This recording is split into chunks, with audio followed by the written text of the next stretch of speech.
حاضرین محفل، السلام علیکم ورحمۃ اللہ وبرکاتہ۔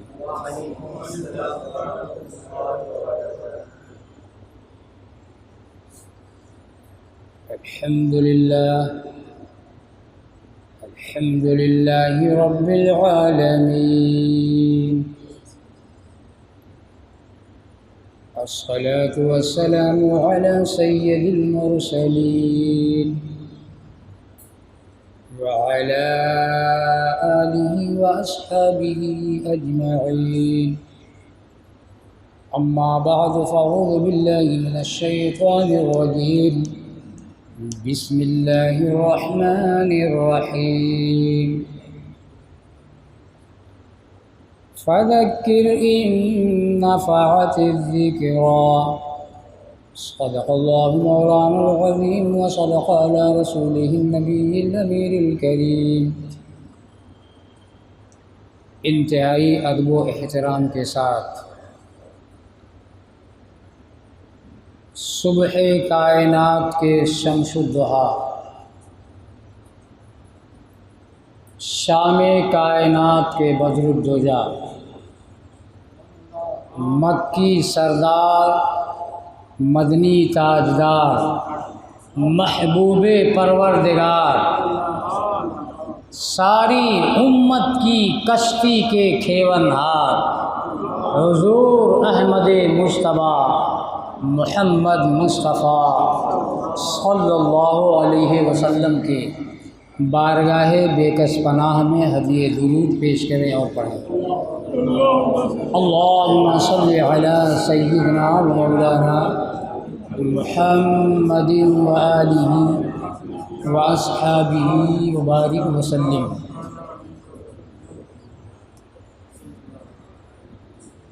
اے صبا لے کے تو آ ان کے بدن کی خوشبو، کس کے بدن کی جی؟ ہاں، اے صبا، حدیث سنی ہے نا آپ نے کہ میرے آقا جس راستے سے چلتے تھے وہ گلیاں مہکتی تھی، صحابہ کرام خوشبو سے پہچانتے تھے میرے سرکار ادھر سے گئے، اور اعلیٰ حضرت نے تو حد کر دی، ارشاد فرمایا سر تا بقدم ہے تنے سلطان زمن فول، تن فول بدن فول دہن فول زقن فول۔ اور آگے بڑھے تو ارشاد فرمایا کہ کیا بات رضا اس چمنستان کرم کی، زہرا ہے کلی جس میں حسین اور حسن پھول، زہرا ہے کلی جس میں حسین اور حسن پھول۔ اسی خوشبو کی میں بات کر رہا ہوں۔ اے صبا لے کے تو آ ان کے بدن کی خوشبو، میں بھی سونگھوں ذرا جنت کے چمن کی خوشبو۔ اور یوں تو ہے ہند میرا وطن کئی پشتوں سے، یوں تو ہے میرا ہند وطن کئی پشتوں سے، طیبہ سے آتی ہے روحانی وطن کی خوشبو، طیبہ سے آتی ہے روحانی وطن کی خوشبو۔ ایک بار اور درود شریف پڑھیں، اللہم صلی علی سیدنا و مولانا محمد وآلہ واصحابہ وبارک وسلم۔ صلاۃ و سلام علیک یا حبیبی یا رسول اللہ۔ عزیزان گرامی، اللہ رب العزت کا بے پناہ شکر ہے کہ اپنی توفیق خاص سے ہمیں اور آپ کو یاد آزادی ہند، لفظ بدل کے یوں بولو یاد شہدائے ہند، ان کے توسل سے کچھ دیر ہمیں اور آپ کو روحانی اور فکری بیداری پیدا کرنے کے لیے خوشگوار موقع عنایت فرمایا۔ عزیزان گرامی، خوش نصیب ہیں وہ لوگ جو شہدائے ہند علیہم الرحمت و رضوان کے توسل سے اس بابرکت پروگرام میں حاضر ہیں۔ اب اتنا تو وقت نہیں کہ میں آپ سے گفتگو کر سکوں، بس جھلکیاں پیش کر سکتا ہوں، ٹھیک ہے؟ یاد شہدائے ہند کو پڑھنے کے لیے ایک دن، ایک رات، ایک ہفتہ، ایک مہینہ نہیں، سالوں کی ضرورت ہے۔ کتنے سالوں کی ضرورت ہے؟ آسان نہیں ہے ان کی زندگی کو بیان کرنا، اور نہ مختصر ہے، یہ ایک کتاب زندگی ہے، اور مجھ جیسا کم علم تو بیان بھی نہیں کر سکتا کس طرح انہوں نے قربانیاں دی ہیں۔ عزیزان گرامی، مگر آج تو حال یہ ہے کہ مسلمان اپنی سوسائٹیوں میں، اپنے محلوں میں دو چار ترنگا پھرا دیے، اور اسکول کالجوں پر ڈھول ڈھمکے بجا دیے، بچوں کو 10 منٹ کدا دیا گیا، یہ ہو گیا یاد شہدائے ہند، اور یہ ہو گیا یاد آزادی ہندوستان۔ یہ حق نہیں ہے، یہ حق تلفی ہے۔ ان کی روحیں تڑپتی ہوں گی جنہوں نے اس وطن کو آزاد کرنے کے لیے اپنے بچوں کو یتیم کیا، اپنی عورتوں کو بیوہ کیا، اپنے گھروں کو خیر آباد کیا، برچھیاں کھائیں، گولیاں کھائیں، تیریں کھائے، سلاخوں پہ گئے، سولیاں لی، اور جیلوں کی مشقتیں برداشت کی۔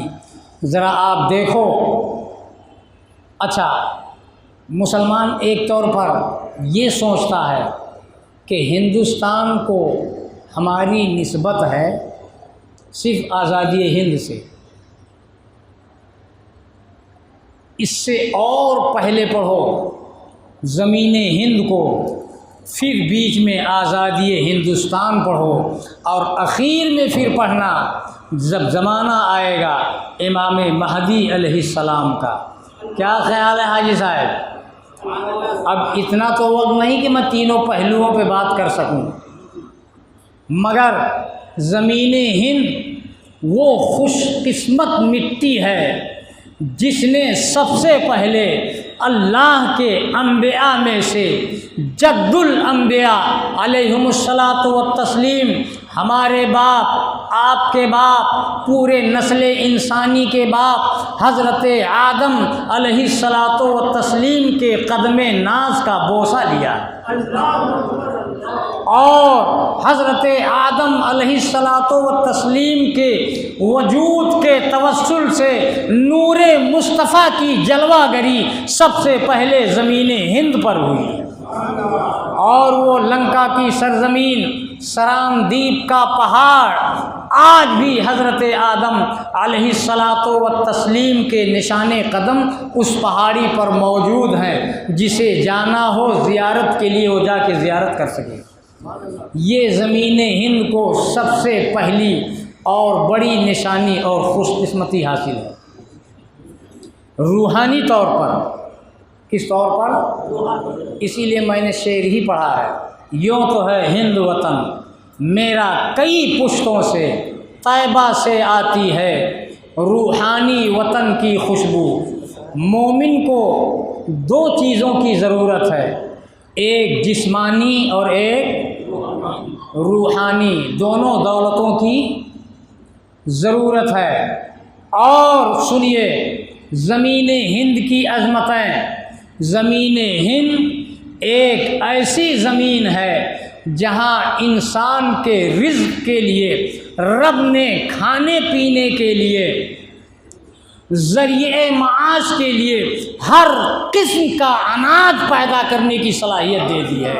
سارے فروٹ زمین ہند پہ ملتے ہیں، اور ہر ملک سے زیادہ خوش ذائقہ، خوشگوار میٹھا اور لذیذ اگر فروٹ ہیں تو وہ زمین ہند کے ہیں، اور ہر خوشبو زمین ہند کے سینے کو عطا کیے گئے، وہ نسترن ہو یا چمیلی ہو، نرگن ہو، نرگس ہو، یا گلاب ہو، یاسمین ہو، رات رانی ہو، سب خوشبو رب نے زمین ہند کو عطا فرمایا ہے۔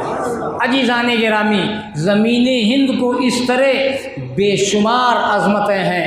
عزیزان ملت اسلامیہ، اب اس سہانے پر، اس سونے پر آزادی ہند کا واقعہ، یعنی یاد شہدائے ہند رضوان اللہ تعالی علیہم اجمعین، سونے پر سہاگے کا کام کر گیا۔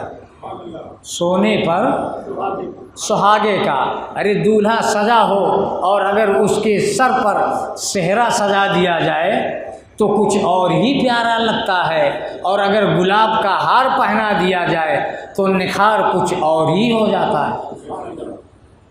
یہ زمین ہند کی خصوصیتیں ہیں۔ اب آپ ذرا اپنی خصوصیت دیکھیے، اللہ نے ہمیں اور آپ کو بے شمار نعمتوں سے نوازا ہے، یعنی انسان کو اتنی نعمتوں سے نوازا کہ ان نعمتوں کو ہم گن نہیں سکتے۔ قرآن اعلان کر رہا، ان تعدوا نعمت اللہ فلا تحصوها، کہ اللہ کی نعمتوں کو اگر گننے لگو تو آپ گن نہیں سکتے۔ اب میرا خیال تو تھا عزیزم سلمہ کہ اگر یہ پروگرام آپ نماز فجر بعد رکھتے تو سننے اور سنانے میں کچھ اور ہی ذائقہ ہوتا۔ عزیزان گرامی، مگر اللہ کی تمام نعمتوں کو دو حصوں میں بانٹ دو، مختصر، اسی کو شارٹ کہتے ہیں انگریزی میں، تو دو حصوں میں بٹتی ہیں۔ ایک وہ نعمت جو دیکھی جا سکے، اور ایک وہ نعمت جو دیکھی نہ جا سکے۔ اور دیکھنے والی نعمتیں ہماری دکانیں، ہمارے مکان، ہماری اولادیں، ہماری جائیداد، دنیا کی بہاریں، اس کے موج، اس کے مزے، اب آپ گنتے جائیے، میں اشارہ دے رہا ہوں آپ کو، یہ دیکھنے کی نعمتیں ہیں۔ ہمارے ہاتھ، ہمارے کان، ہمارے اعضائے بدنیہ، یہ سب دیکھنے کی چیزیں ہیں، دیکھنے کی نعمتیں ہیں۔ انہی نعمتوں میں سے ایک نعمت زمین ہند ہے۔ آپ اس کے وادیوں میں چلے جاؤ، کونے کونے میں چلے جاؤ، پورے ہندوستان کا آپ نظارہ لو تو ہر صوبے اور ہر خطے میں رب تعالیٰ الگ الگ خصوصیتوں کو رکھا ہے۔ کہیں چاول کی پیداوار ہے، کہیں دال کی پیدائش ہے، اس طرح سے کہیں فروٹ ہیں تو کہیں سبزیاں ہیں، کہیں آبادیاں خوشگوار ہیں، کہیں پانی کے جھرنے، کہیں پانی کے آبشار، کہیں پہاڑوں کا خوشنما منظر، کہیں سبز و شاداب آبادیاں۔ عزیزان گرامی، اس طرح زمین ہند کو نہ جانے کتنی خصوصیتوں سے رب تعالیٰ نے نوازا ہے۔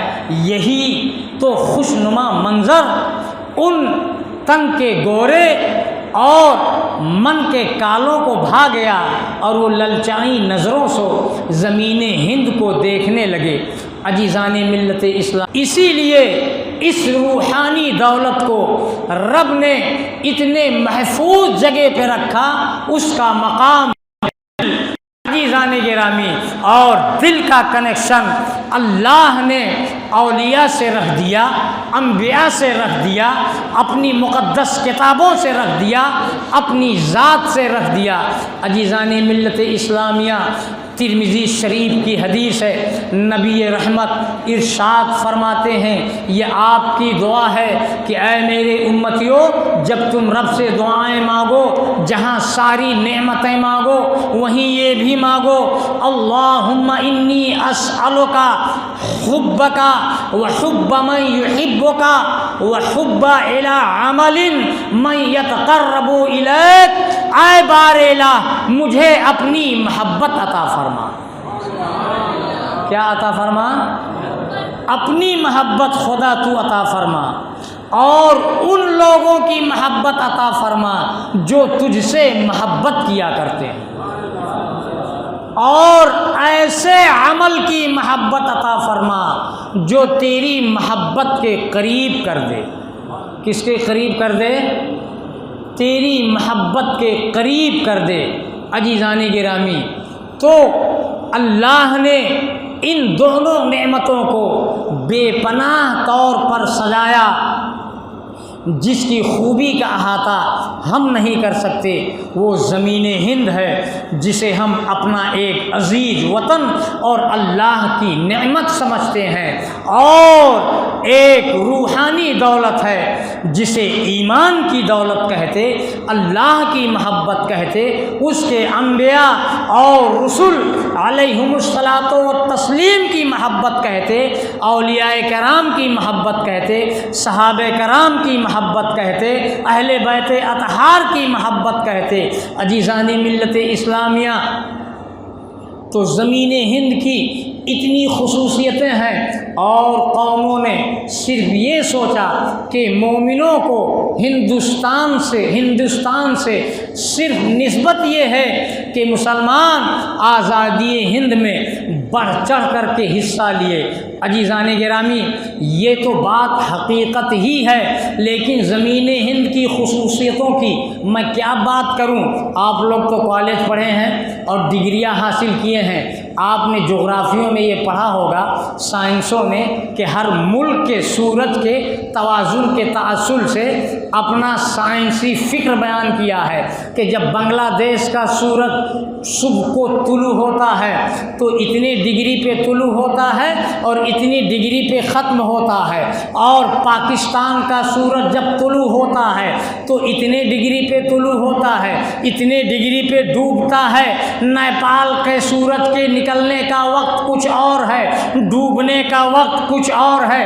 جملہ دے رہا ہوں، زمین ہند کی خصوصیت سینے میں محفوظ رکھ کر آپ اپنی نسلوں کو بتاؤ۔ عزیزان ملت اسلامیہ، پاکستان کا سورج کسی اور ڈگری پہ نکلتا، کہیں کا 40 پہ نکلتا، کہیں کا 42 پہ نکلتا، کہیں کا 46 پہ نکلتا، 80 پہ ڈوبتا، 85 پہ ڈوبتا، لیکن زمین ہند کا سورج جب صبح کو نکلتا ہے تو 66 ڈگری پہ نکلتا ہے، 66 ڈگری پر یہ طلوع ہوتا ہے، اور 92 یعنی 92 ڈگری پہ ڈوبتا ہے۔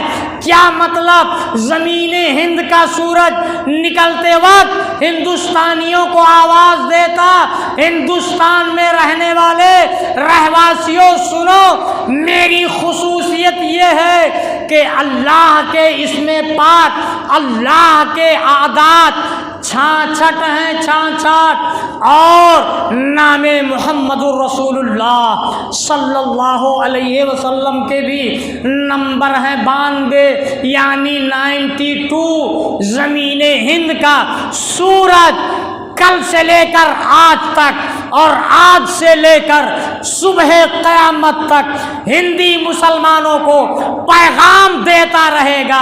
ہندیوں، میری حقیقت یہ ہے، میں جب صبح نکلتا ہوں تو خدا کا نام لیتا ہوں، اور شام کو ڈوبتا ہوں تو رسول اللہ کا نام لیتا ہوں، رسول اللہ کا نام لیتا ہوں۔ تم نہ اپنے خدا کو بھولنا، نہ اپنے مصطفیٰ کو بھولنا، نہ اپنے خدا کو بھولنا، نہ اپنے مصطفیٰ کو بھولنا۔ اس طرح تمہارا زمینی وطن سے یہ نسبت ہے، اور روحانی نعمت سے ہندوستانیوں کی یہ نسبت ہے۔ بات سمجھ میں آئی؟ جی بات سمجھ میں آئی؟ درود شریف پڑھیں۔ اللہم صلی علی سیدنا و مولانا محمد و آلہ و اصحابہ و بارک وسلم۔ عزیزان گرامی، پروگرام کب تک چلے گا بابو؟ میں تو پھیلانا بھی جانتا ہوں اور سمیٹنا بھی جانتا ہوں، اور میری عادت یہ نہیں ہے کہ تقریر ہم کریں اور لوگ ایک بار مجھے دیکھیں اور ایک بار گھڑی دیکھیں۔ دل ملے تو میلا، نہیں اس سے بھلا اکیلا۔ سمجھ رہے ہیں؟ دل ملے تو میلا، نہیں اس سے بھلا اکیلا۔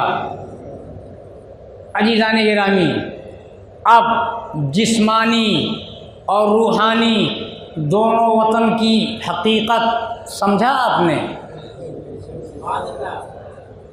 اب دیکھیے، تھوڑا تاریخ دیکھ لیجیے آپ۔ اب زمین ہند پر مومنین رہتے تھے، ہزاروں سال تقریباً ہم نے حکومت کی، بات صحیح ہے؟ صحیح ہے کہ نہیں؟ مسلمانوں کی حکومت رہی۔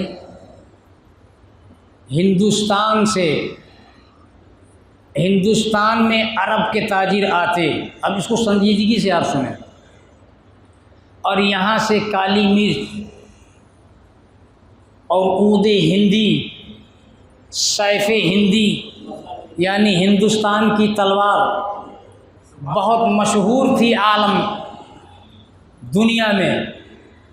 یہ تاجر جب عرب لے جاتے اور عرب سے یہاں کی کالی مرچ خرید کر دوسرے ممالک میں، انگلینڈ، ہالینڈ، لندن، جس کے اب نہ جانے کیا کیا نام پڑ گئے ہیں، بیچتے، تو جو قیمت اس وقت وہاں سونے کی تھی وہی قیمت یہاں کے کالی مرچ کی تھی۔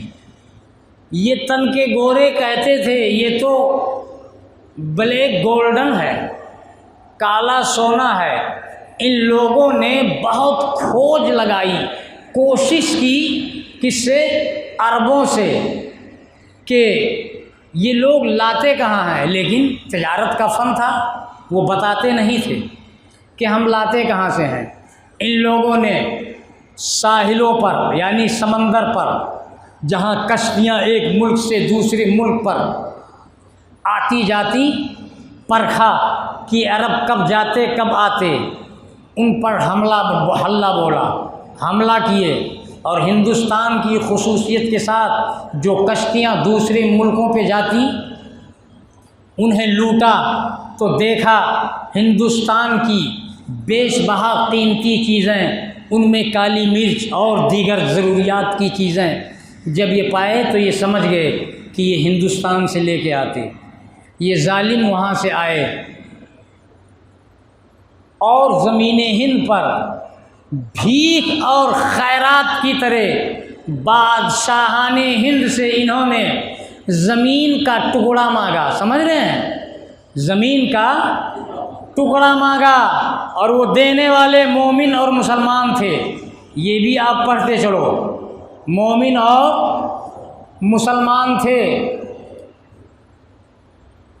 خیرات دے دی، اور مومن کا تو کام ہی ہے دینا، ہم نے تو پڑھا ہی یہی ہے، الید العلیا خیر من ید السفلی۔ میرے پیغمبر نے سبق دیا ہے، دینے والا ہاتھ لینے والے ہاتھ سے بہتر ہے، اوپر والا ہاتھ نیچے والے ہاتھ سے بہتر ہے۔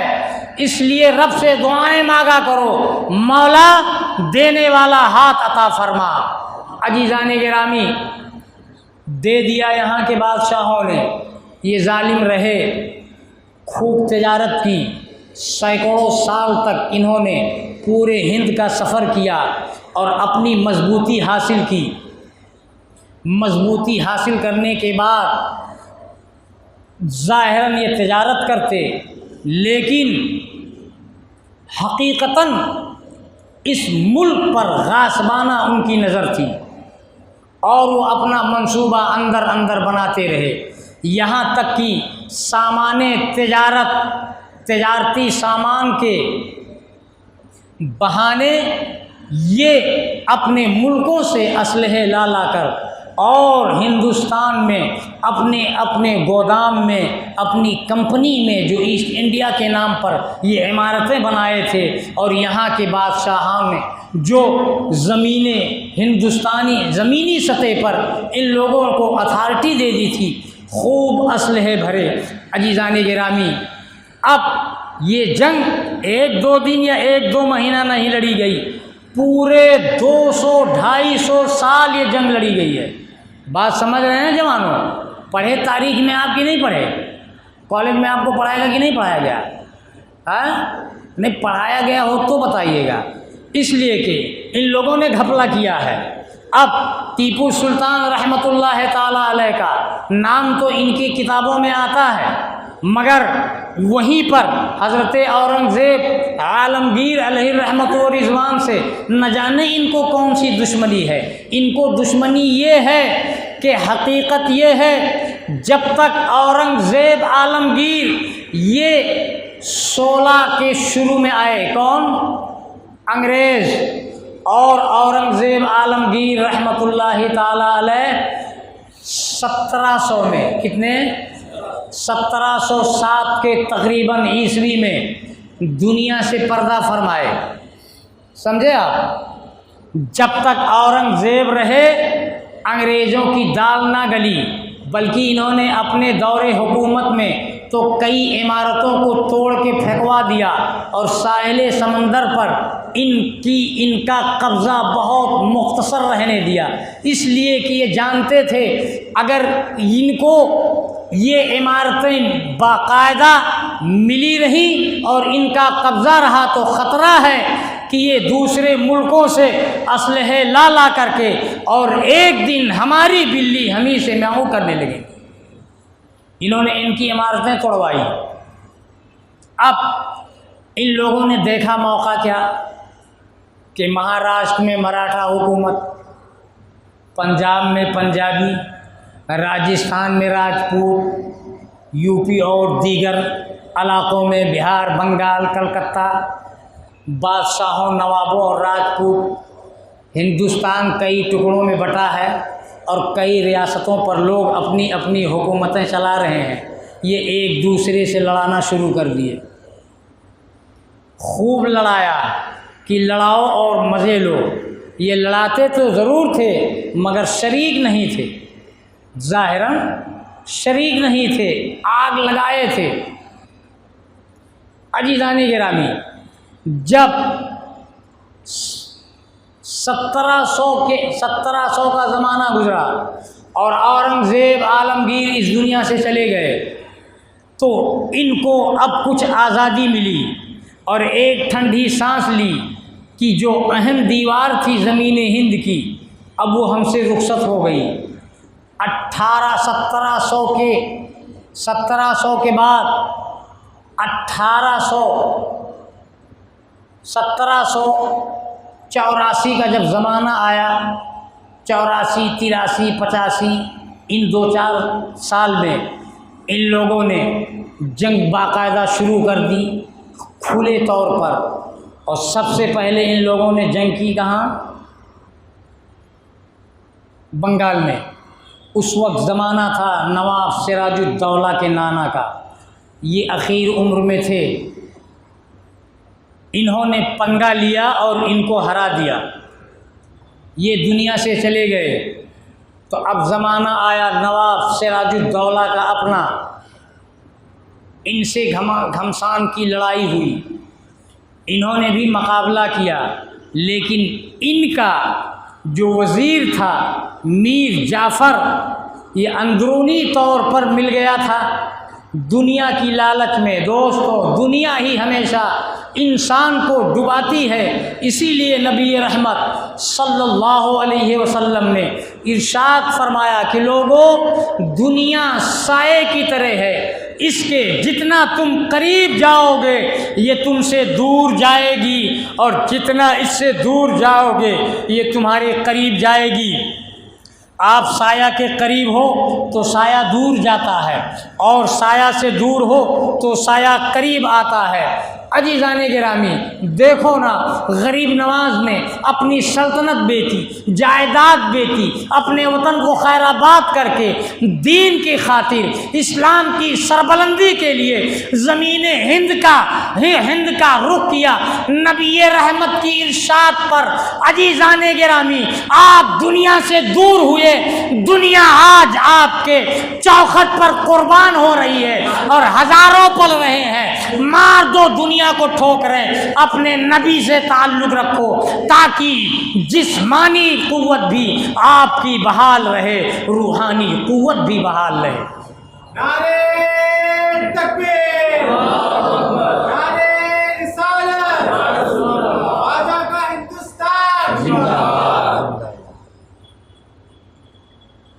اب سراج الدولہ دین پرور دیندار بادشاہ، یہ ایسے بادشاہ تھے اپنے زمانے کے جو نماز پنجگانہ تو پنجگانہ ہے، یہ نماز تہجد تک نہیں چھوڑتے تھے۔ یہ تاریخیں ہیں۔ بے پناہ علماء سے محبت، دین سے محبت۔ اورنگزیب عالمگیر رحمۃ اللہ تعالی علیہ، اب ان سے لوگ جلتے اس لیے ہیں کہ ان سے ان کا بھائی بڑا تھا۔ کیا خیال ہے حاجی صاحب؟ اور وہ عیاش تھا اور اس کا مزاج یہ تھا، اور وہ ڈھول بجاتا تھا من ہی من کہ ابا کے بعد تخت شاہی تو مجھی کو ملے گی، عیش و طرب کی زندگی گزاریں گے۔ اور انگریز کے چمچے اور دنیا دار جتنے تھے وہ بھی گلگلا پکا رہے تھے اندر ہی اندر کہ جب اس کا زمانہ آئے گا تو اس کے باہوں میں باہیں ڈال کر دنیاوی عیش اور مزے لیں گے اور زمین ہند پر ہم قبضہ جمائیں گے۔ عزیزان گرامی، اورنگزیب نے جب بھانپ لیا کہ یقیناً والد گرامی کے بعد اگر بھائی تخت پر بیٹھا تو ہندوستان میں اسلام کو کافی نقصان پہنچانا پڑے گا، اس لیے اس درویش صفت بادشاہ نے اپنے باپ کو نظر بند کیا، بھائی کو قید کروایا اور تخت شاہی کے پورے نظام کو اپنے ہاتھ میں لے لیا اور دین کی خدمت اس طور پر کی کہ اسلام کی سربلندی کے لیے فتاوی عالمگیری لکھوایا، جس کو مرتب کرنے کے لیے اسلامی قوانین کے مطابق نظام اسلام چلے، مسلمان کی حفاظت ہو، دین کی حفاظت ہو۔ 500 علماء کو دلی میں بلایا اور بلانے کے بعد ہر ایک عالم کو ایک خادم دیا کہ ان کی خدمت کرو، ان کے کپڑے دھلو، ان کے کھانے لاؤ، ان کے بستر لگاؤ، ان کے دوات میں سیاہی ڈالو، قلم اٹھا کر کے دو، انہیں تنکا اٹھانے کی ضرورت نہ پڑے۔ عزیزان گرامی، 500 علماء کو ان کے وظیفے دیے گئے اور فتاوی عالمگیری لکھی۔ یہ وہ دینی کارنامہ ہے اورنگزیب عالمگیر کا کہ دنیا کے کسی بھی مکتبہ فکر کی لائبریری ہو، وہ سنی ہو یا وہابی ہو یا دیوبندی ہو یا جماعت اسلامی ہو یا تبلیغی ہو، زمین ہند تو دور کی بات، فتاوی عالمگیری دنیا کے دیگر ممالک اور لائبریریوں کی زینت بنی ہوئی ہے، وہاں کا سہاگ بنی ہوئی ہے۔ عزیزان گرامی، یہ اورنگزیب عالمگیر کا ایسا کارنامہ ہے جو صبح قیامت تک یاد کیا جائے گا۔ یہ ان کا زمانہ گیا تو اب انہیں تھوڑی آزادی ملی۔ نواب سراج الدولہ لڑے تو ضرور ان سے، لیکن گھر کا بیدی لنکا ڈھائے تو آپ نے سنا ہی ہوگا۔ جب وزیر ہی بہک گیا، اب مؤذن جب چاہے امام کو مروا ڈالے۔ کیا خیال ہے؟ مثال دے رہا ہوں یہ تقریب فہم کے لیے۔ تو سراج الدولہ کو شکست ہوئی اور یہ شہید ہو گئے، اور 100 سال سے یہ لڑ رہے ہیں مومن، ابھی کسی ان کا نام و نشان نہیں ہے زمین ہند کی حفاظت کے تعلق سے۔ اب دوسرا، ابھی تاریخ میں پڑھ رہا ہوں، یہ کسی کا نام و نشان نہیں تھا ان کا کہ زمین ہند کی آبیاری اور اس کی آبرو کی بقا کے لیے کوئی آگے بڑھا ہو۔ اور دوسرا کوئی شیر ببر تھا، شیروں کا شیر، تو وہ شیر میسور ٹیپو سلطان رحمۃ اللہ تعالی علیہ، جو آہنی دیوار کی حیثیت رکھتا تھا، جہاں پر ناکو چنے چبانے تھے انگریزوں کو۔ عزیزان گرامی، 4 بار جنگیں ہوئی کس سے؟ ٹیپو سلطان شہید رحمۃ اللہ تعالی علیہ سے۔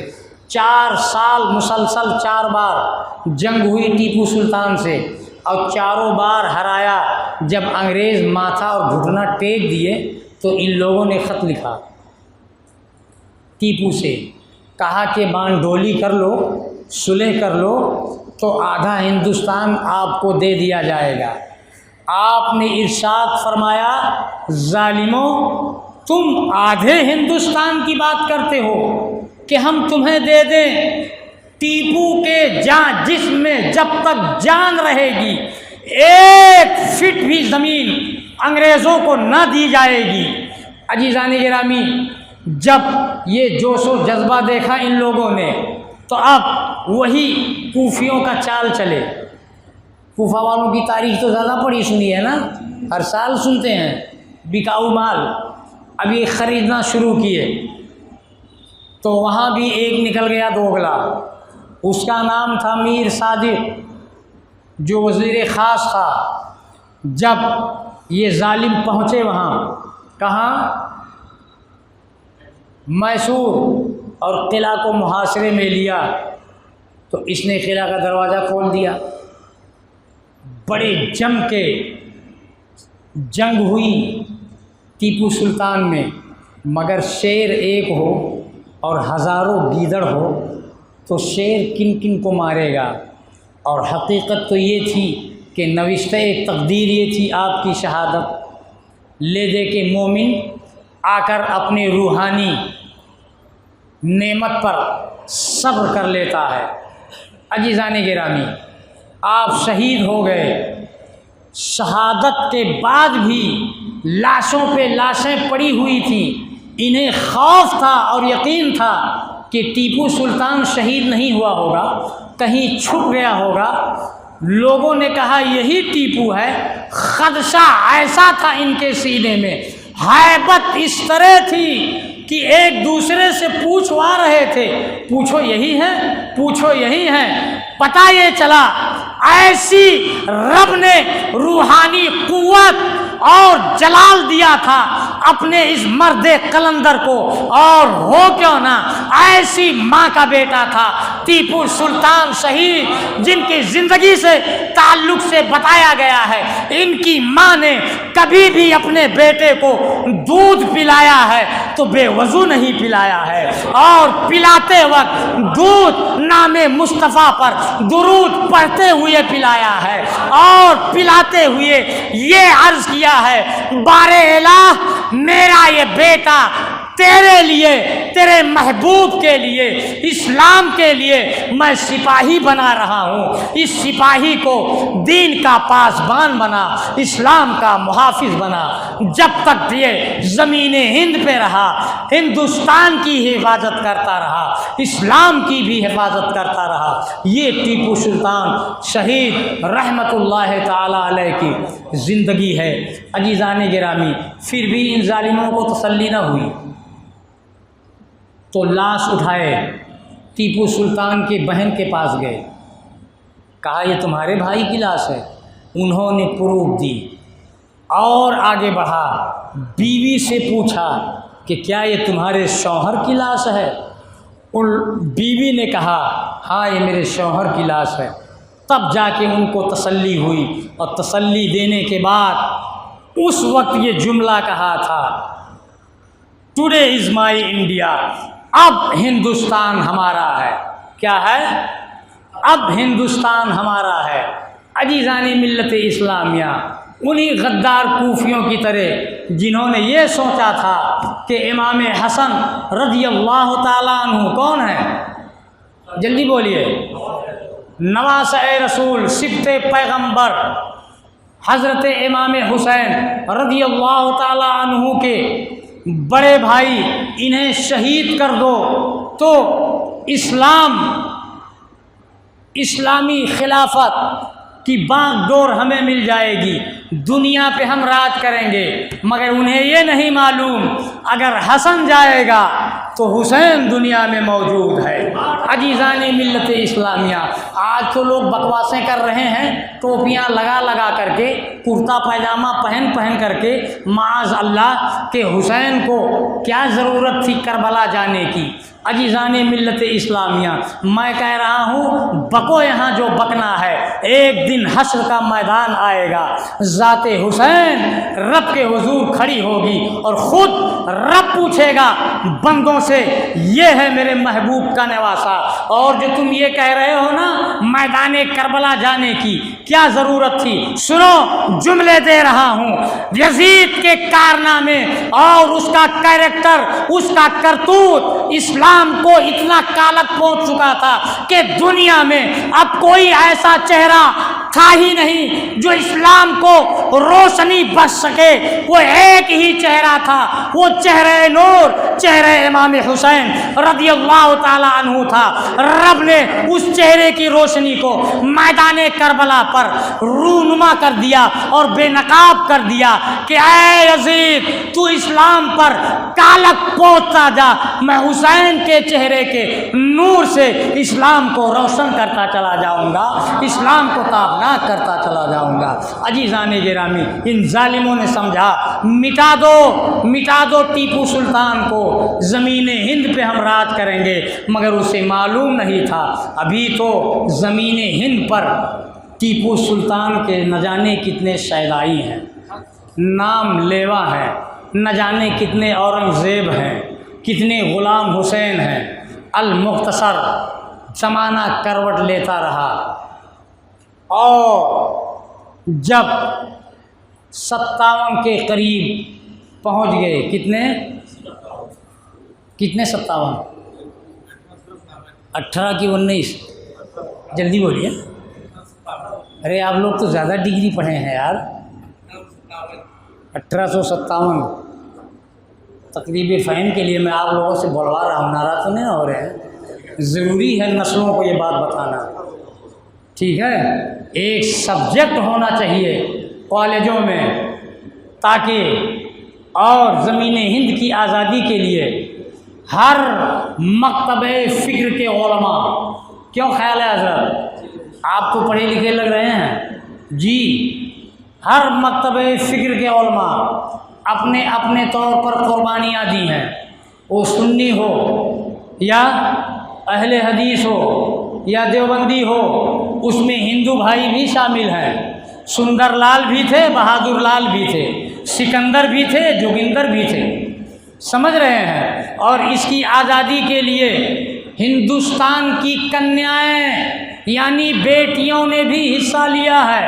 اب اتنا وقت تو نہیں کہ تاریخ پڑھی جائے۔ عزیزان گرامی، 1800 کا جب زمانہ گزر رہا تھا، 1800 جب پار کیا، شروع دور آیا 19ویں صدی کی، اس وقت شیخ عبدالعزیز محدث دہلوی رحمۃ اللہ تعالی علیہ، نام ہے عبدالعزیز، کیا ہے؟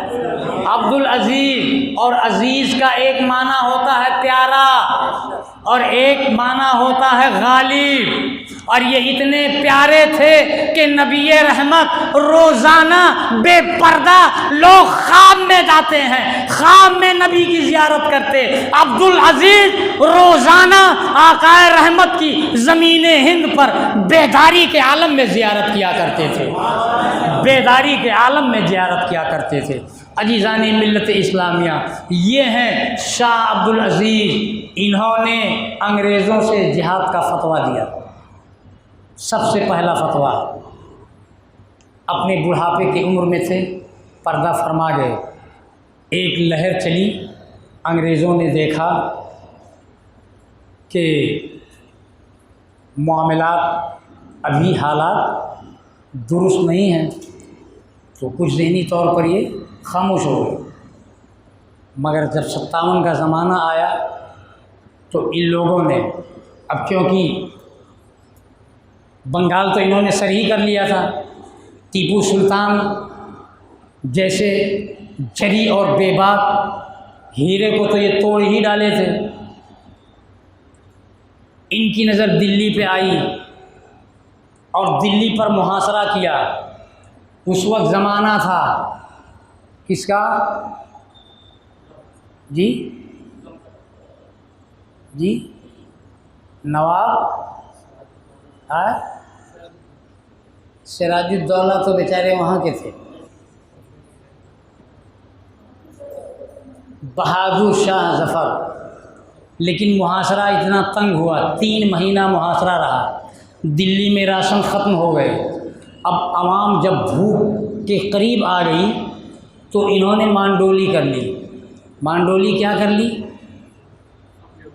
سمجھوتا کر لیا کہ اب بھائی یوں ہی بھوک مری کا شکار تو عوام کو نہ کر دیا جائے۔ ان ظالموں نے کیا کیا کہ بادشاہ تو تم رہو گے، آرڈر میرا چلے گا۔ عزیزان گرامی، اب جب دیکھا علماء نے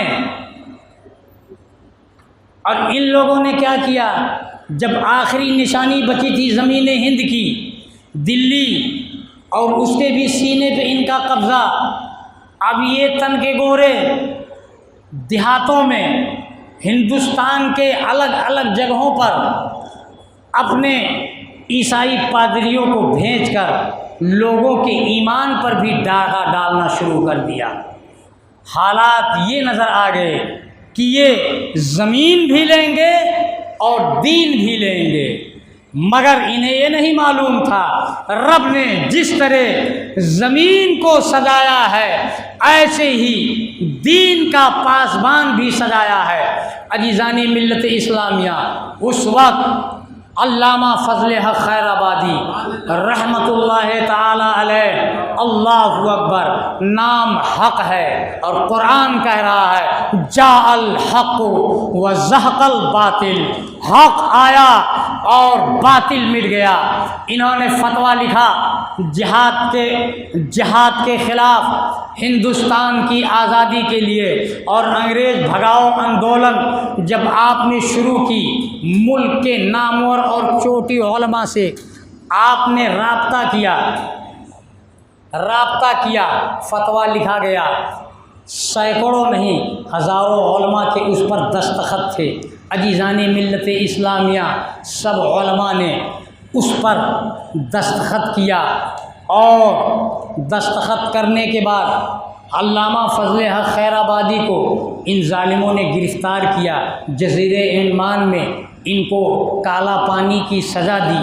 عزیزان گرامی، یہ کہہ لینا آسان ہے مگر سننا آسان نہیں ہے۔ انہی علماء کی جماعت میں علامہ کفایت علی مراد آبادی رحمۃ اللہ تعالی علیہ تھے، مفتی عنایت احمد کاکوری، مولانا ابوالکلام آزاد، حسرت موہانی اور دیگر نہ جانے کتنے کتنے علماء تھے۔ جیل میں مفتی عنایت احمد کاکوری رحمۃ اللہ تعالی علیہ جب کچھ نہ دیکھا تو آپ نے دین اسلام کی خاطر ایک کتاب لکھی، اس کا نام ہے علم الصیغہ۔ جو بچوں کو عالم جو بچے بنتے ہیں نا، ان کو پڑھائی جاتی ہے آج بھی، اور پورے مدارس میں یہ کتاب داخل نصاب ہے، گرامر کی کتاب ہے۔ اس سے یہ معلوم ہوتا ہے کہ یہاں پہ زبر کب ہوگا، زیر کب ہوگا، سمجھ رہے ہیں؟ یعنی قرآن شریف میں اعراب لگانے کے گرامر کی وہ کتاب آپ نے لکھی قید کی زندگی میں۔ اب بتاؤ رب نے کتنا علم دیا رہا ہوگا۔ حوالے کے لیے کوئی ڈکشنری نہیں ہے، کوئی کتاب نہیں ہے، یہ عالم نہیں تھے، میں کہہ رہا ہوں سراپا علم تھے، سوتے تھے، جو جہاں پہنچتے تھے وہیں چشمہ ابال دیا کرتے تھے۔ عزیزان ملت اسلامیہ، انہوں نے کتابیں لکھی۔ عزیزان گرامی، علامہ کفایت علی مراد آبادی پورے ملک کا دورہ کرتے اور لوگوں کو خطاب کرتے، تقریریں کرتے، جنگ پر آمادہ کرتے۔ علامہ فضل حق خیر آبادی کی موہنی آواز جب دلی کی جامع مسجد میں آپ نے تقریر کی اور ہندوستان کے ہندو واسیوں نے ان کا خطاب سنا تو دوسرے جمعہ کے آنے سے پہلے لوگوں سے کہا، اے لوگوں، یہ کون دیش بھکت ہے جو اتنا بہترین اور موہنی بھاشن دیتا ہے؟ مسجد کی کھڑکی اور چوڑی کر دو تاکہ ان کی آواز بھی ہم سنتے رہیں، ان کا چہرہ بھی دیکھتے رہیں، اور ہو کیوں نہ جاء الحق و زہق الباطل، اب حق آیا ہے، باطل مٹ کے رہے گا، اور ہمیشہ باطل دبتا ہے، حق اوپر ہوا کرتا ہے۔ عزیزان ملت اسلامیہ، ان کی محنتیں کارگر ہوئی۔ علامہ کفایت علی مراد آبادی رحمۃ اللہ تعالی علیہ کو انگریزوں نے سولی دینا چاہا مراد آباد کے چوراہے پر، اللہ اکبر، تو کہا کفایت علی سنو،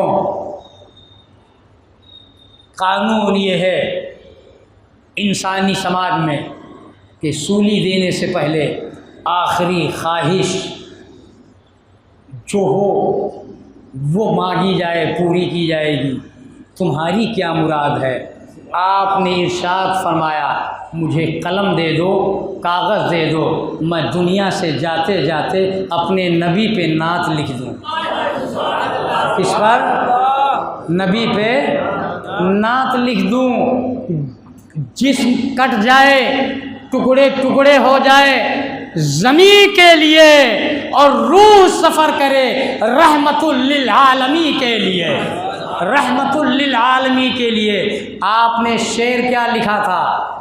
کوئی گل باقی رہے گا نہ چمن رہ جائے گا، پر رسول اللہ کا دین حسن رہ جائے گا، اور جو پڑھے گا صاحب لولاک پر درود آگ سے محفوظ، اس کا تن بدن رہ جائے گا، آگ سے محفوظ اس کا تن بدن رہ جائے گا، اور نام شاہان زمانہ مٹ جائیں گے یہاں، لیکن شاہان زمانہ یعنی بادشاہ، سلطنت، ان کی حویلیاں، ان کی کوٹھیاں، ان کی دہلیزیں، ان کے طمطراج، ان کے بول بالے سب مٹ جائیں گے، نام شاہان زمانہ مٹ جائیں گے، مگر یہاں نام پاکے حشر تک، نام پاکے پنجتن رہ جائے گا، حشر تک نام پاکے پنجتن رہ جائے گا۔ جب ظالموں نے دیکھا کہ حالت سونی پر، تختہ دار پر، اور مسکراتا ہوا، عشق میں ڈوبا ہوا یہ چہرہ، کہا سنو کفایت، اب تمہیں ایسے سولی نہیں دی جائے گی، اب ایسی موت ماری جائے گی، ایسی سزا دی جائے گی تمہیں کہ تم موت کی بھیک مانگو گے۔ عزیزان گرامی، جب یہ لوگ تختہ دار سے آپ کو واپس لائے اور لانے کے بعد لٹا دیا، اللہ اکبر، گرم کیا پریس، الیکٹرک کا زمانہ نہیں تھا، وہی کوئلہ دم دے کر آپ کے مبارک بدن پر پھرایا گیا، کیا عالم رہا ہوگا پیارے۔ پریس کا آنا تھا، نبی رحمت جلوہ گر ہے، کفایت علی مراد آبادی رحمت اللہ تعالی علیہ نے چہرے نور کو دیکھا، رخ زیبا کو، جس کے تسکین سے روتے ہوئے ہنس پڑے، اس تبسم کی عادت پہ لاکھوں سلام۔ نبی رحمت مسکرا رہے تھے اور آپ کے آنکھوں سے آنسو جاری ہوئے۔ آقا رحمت نے ارشاد فرمایا، میرے جاں باز کفایت علی رو رہے ہو؟ کہ جان دینی پڑی۔ عرض کی یا رسول اللہ اگر کفایت کو یہ معلوم ہوتا کہ نبی کا دیدار اور رخ انور کا جلوہ کفایت کو اس وقت ملے گا جب گرم استری اس کے جسم پر ڈالا جائے گا تو کفایت اور جلدی کرتا تاکہ آپ کا دیدار اور پہلے کر لیا گیا ہوتا۔ عزیزان ملت اسلامیہ، اس شعلے کو انگریزوں نے یہ سمجھا تھا ہم دنیا کی سختیوں سے اور دھمکیوں سے بجھا دیں گے، مگر انہیں کیا معلوم تھا یہ چنگاری ایک دن شعلہ جوالہ بنے گا، جو ایسا شعلہ بنے گا کہ زمین ہند میں نہ انگریز رہے گا نہ انگریز کا نام لیوا رہے گا۔ آخر کار ہوا یہی کہ رب نے ہندوستان کے رہواسیوں کو ان سے نجات عطا فرما دی۔ عزیزان ملت اسلامیہ، ترنگا پھیلانے والوں اور اس پر خوش ہونے والوں، میں آپ کا سپورٹ تو ضرور کروں گا، مگر ایک مؤدبانہ گزارش ہے کہ اے لوگوں، انگریزوں کو تو ہم نے بھگا دیا، ان کا جسم تو یہاں سے گیا، مگر ان کی تہذیب ابھی مسلمانوں کے یہاں باقی ہے، ابھی ہندوؤں کے یہاں باقی ہے۔ جی، ننگے بدن، چھرکتے بدن، اوریاں کپڑا، یہ کس کی دین ہے؟ ہر ہندو کی بیوی جب دلہن بن کر کے آتی تو ایک دو نہیں 2-4 سال وہ گھونگھٹ میں رہتی تھی۔ کیا خیال ہے حاجی صاحب؟ یہ عالم تھا کہ گھر کا خسر سسر نہیں ان کنیاؤں کا چہرہ دیکھ پاتا تھا، وہ ہمیشہ گھونگھٹ میں رہا کرتی تھی۔ مگر میں نے پہلے ہی کہا آج ان کے تہذیب اور کلچر کا یہ عالم ہے کہ پہچانا نہیں جا سکتا ہے سکندر جا رہا ہے کہ جوگندر جا رہا ہے۔